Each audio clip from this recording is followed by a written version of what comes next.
నాయకులు మాట్లాడుతూ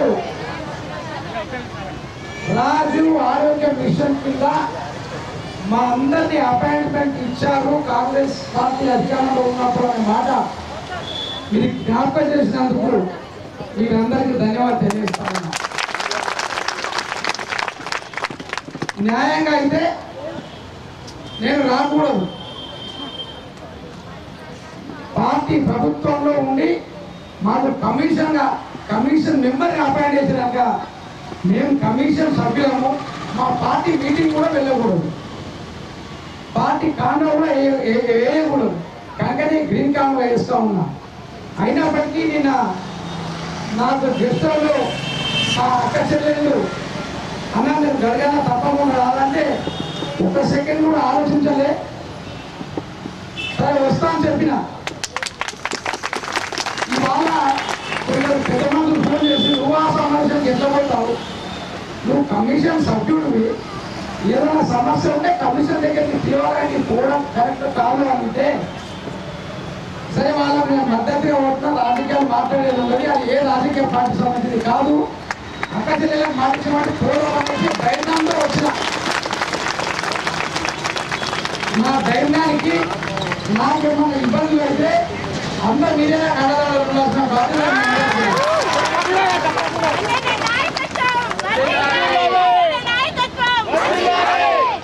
కాబట్టి ఏది ఏమైనప్పటికీ మిమ్మల్ని అపాయింట్ చేసిన రోజుల్లో నేను ఈ జిల్లా ఉమ్మడి జిల్లాలో కాంగ్రెస్ కమిటీ అధ్యక్షుడిగా ఉంది. అప్పుడు ఏ సమస్య వచ్చినా ముందుకు వచ్చి నిలబడ్డాం. అదేవిధంగా ఇప్పుడు కూడా మీరు ఇచ్చిన ఈ రిప్రజెంటేషన్లో మీ నాయకులు మీ అసోసియేషన్ పరంగా ఇచ్చిన ఈ రిప్రజెంటేషన్లో రాజు గారు మాట్లాడుతూ వివరించారు. వీటన్నిటిని చూస్తూ ఉంటే పెద్ద సమస్యలు కావు ప్రభుత్వానికి.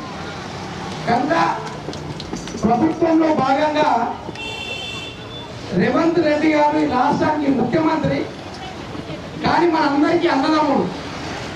ఆయన ఒక ఇంటి పెద్దలాగా అన్నలాగా ఇంటి సమస్యలు ఎట్లయితే తీర్చుకుంటామో మన కుటుంబ సభ్యుల్లో ఆ విధంగా ఒక్కొక్క సమస్య తీర్చుకుంటూ వస్తూ ఉన్నాడు.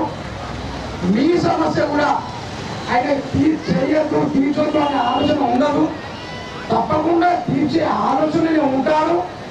కానీ ఈ రాష్ట్ర ప్రభుత్వ ఆర్థిక పరిస్థితి ఏ విధంగా ఉందో మీ అందరికీ తెలిసిందే. కనుక ఎట్లాగా ఒక సమస్య తీర్చేటప్పుడు దానికి కావాల్సిన బడ్జెట్ నిధులు ఎంత అవసరమైందా ఈ రాష్ట్ర స్థాయిలో అనే ఆలోచనతో ఒకటిగా ఒకటి తీరుస్తూ ఉన్నాడు. ఇప్పుడు ఈ మధ్యకాలంలో రైతుల సమస్యలు ఎక్కడ ఉన్నాయి, రైతుల సమస్యలు కూడా తీర్చడానికి ప్రయత్నం చేస్తూ ఉన్నాడు. మరి మీ మాటల్లో తెలియడం ఏంటంటే రాష్ట్ర వ్యాప్తంగా సుమారు 20,000 మంది అంటున్నారు. కనుక ఇది పెద్ద సమస్య కాదు అని నా ఆలోచన. రేవంత్ రెడ్డి గారిని పెద్ద మనసు, ఈ 20,000 మంది ఉద్యోగస్తుల్ని అక్కచెల్లెల్ని అన్నదమ్ముల్ని మీతో పాటు వెనుకాల ఉన్న మీ పిల్లల్ని మీ కుటుంబ సభ్యుల్ని కాపాడే బాధ్యత తప్పకుండా రేవంత్ అన్న తీసుకుంటారని ఈ సందర్భాన్ని తెలియజేస్తా ఉన్నాను. నా వంతు కృషిగా రాష్ట్ర ప్రభుత్వంలోని కమిషన్ సభ్యుడిగా మేము 10 రోజులకు 15 రోజులకు ఒక మారు గౌరవ ముఖ్యమంత్రి రేవంత్ రెడ్డి గారిని కలుస్తూ ఉన్నాము. ఈ రాష్ట్రంలో ఉన్న రైతుల సమస్యల పట్ల వివరించడానికి. అందులో భాగంగా మీరు కూడా చక్కగా ఒక రిప్రజెంటేషన్ తయారు చేసి మాకు ఇస్తే మేము ముఖ్యమంత్రి గారిని కలిసిన భాగంగా అన్న నేను జిల్లాలో మరి వీళ్ళందరినీ కలిశాను, నేను పోకూడదు కానీ మాకంతా దగ్గర అక్క చెల్లెళ్ళు రంగా తప్పకుండా పోవాల్సి వచ్చింది. దయచేసి ఇది రాష్ట్ర స్థాయిలో చిన్న సమస్య, మీ చిటికెల వేలు గోరుతో సమస్య అయింది, దీన్ని తీర్చాలనేసి ముఖ్యమంత్రి కానీ మీ పరంగానే ప్రాధాన్యపడతాము. ఎందుకంటే ఈ సమస్య తీర్చేస్తాము చేపిస్తాము మీరు బేసిక్గా ఉండాలని చెప్పండి. మీ వంతుగా ప్రభుత్వానికి గుర్తు చేయడానికి ఇక్కడ కూర్చున్నారు. మీ పక్షాన ముఖ్యమంత్రి గారికి గుర్తు చేయడానికి నా వంతు కృషిగా ముఖ్యమంత్రి గారిని కలిసినప్పుడు తప్పకుండా ఈ సమస్య వివరించడానికి ప్రయత్నం చేస్తాను. కానీ కలిసి గొప్పలు చెప్పండి, నేను ఏదో చేసేస్తాను తీర్చేస్తాను, కానీ తప్పకుండా వారికి అంతా వివరిస్తా. చిన్న సమస్య అన్న కోరిన కోరికలన్నీ తీర్చకుండా దయచేసి కొన్నిళ్ళ వెంటనే క్లియర్ చెయ్యండి అనేసి వారిని నేను ఈ పరంగా విజ్ఞప్తి చేస్తానని సందర్భంగా మాట ఇస్తున్నాను. అంతమట్టుకు మాకు గ్యారంటీ తప్పకుండా వారికి వివరిస్తాను. కనుక నేను కలిసిన తర్వాత ముఖ్యమంత్రి గారిని వారికి వివరించినాక మీ యూనియన్ నాయకులు కూడా తెలియజేస్తా. ముఖ్యమంత్రి గారు చెప్పారని ఇంకో మనకు లక్కీ అదృష్టం ఏమంటే నిజామాబాద్ జిల్లాకు సంబంధించిన వ్యక్తి రాష్ట్ర కాంగ్రెస్ కమిటీ అధ్యక్షుడు బాధ్యతలో మహేష్ కుమార్ గౌడ్ గారు ఉన్నారు కనుక మహేష్ కుమార్ గౌడ్ గారిని కూడా తెలియపరుస్తాను. ఎందుకంటే వారు ముఖ్యమంత్రి గారిని ప్రతిరోజు వస్తూ ఉంటారు.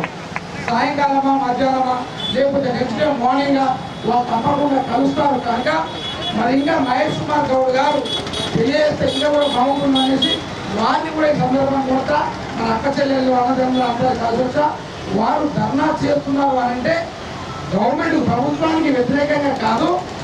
అన్న రేవంత్ అన్న మాట ఇచ్చిండు ప్రతిపక్షంలో అధ్యక్షుడుగా ఉన్నప్పుడు కాంగ్రెస్ పార్టీకి ఇప్పుడు ముఖ్యమంత్రి హోదాలో అన్నాన్ని కూడా తీర్చడానికి కాదు అన్నాన్ని జ్ఞాపకం చేద్దామనే భావనలో కూర్చున్నామనే మాట తెలియజేస్తూ ఈ మాటని మరి ముఖ్యమంత్రి గారు చెప్తే బాగుంటుంది.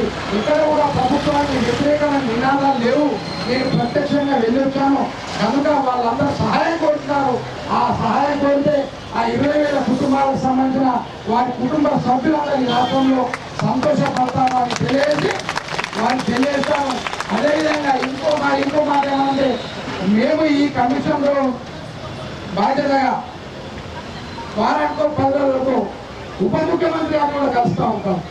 వారి విషయంలో కూడా ఈ మాట వేస్తానని తెలియజేస్తూ మీరు పిలిచినందుకు వచ్చిన మీ అందరూ ఆశిస్తూ మీ ప్రభుత్వం మీరు ఎప్పటికీ ఉండాలని కోరుకుంటూ నాకు ఈ బాధ్యత పెట్టారు, ఈ అవకాశం ఇచ్చారు కనుక నా వంతు కృషి చేస్తానని తెలియజేస్తూ నాకు అవకాశం ఇచ్చిన మీ అందరికీ అక్క చెల్లెలందరికీ అన్నలందరికీ పేరు పేరున ధన్యవాదాలు తెలుపుతూ